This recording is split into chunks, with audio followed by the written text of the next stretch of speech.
Dairy news Dubai کے سب ناظرین کو السلام علیکم۔ میں ہوں محمد ظہیر اختر، ایک آج کی نئی خبر کے ساتھ۔ آج کی ایک افسوسناک واقعہ اور خبر جو میں آپ کے ساتھ شیئر کرنے جا رہا ہوں۔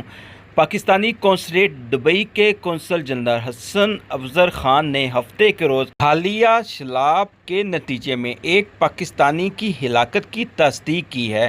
خان نے خلیج ٹائمز کو بتایا کہ دبئی اور ابوظہبی میں پاکستانی مشن سیلاب میں کسی اور پاکستانی کی ہلاکت کی تفصیلات جاننے کے لیے فجیرہ اور ابوظہبی کے حکام سے رابطے میں ہے۔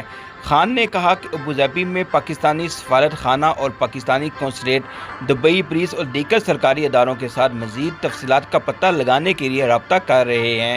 خان نے مزید بتایا کہ مناسب وقت پر مزید تفصیلات فراہم کی جائیں گی۔ متحدہ عرب امارات کی وزارت داخلہ نے جمعہ کو کہا کہ ملک میں حالیہ سیلاب کے نتیجے میں ایشیائی نسل کے 7 افراد کی ہلاکت کی تصدیق ہوئی ہے۔ وزارت داخلہ فیڈرل سینٹر آپریشن کے director general brigadier general doctor Ali نے سالم التونائی نے قبل ازیں کہا کہ ہمیں آپ کو یہ بتاتے ہوئے افسوس ہے کہ امارات میں سیلاب کی وجہ سے ایشیائی قومیتوں کے 6 افراد ملتہب پائے گئے ہیں۔ بعضاً ایک اور ایشیائی کی لاش پری تلاش کے بعد ملی۔ انہوں نے مزید کہا، وزارت داخلہ متاثرین کے اہل خانہ سے تعزیت کا اظہار کرتی ہے۔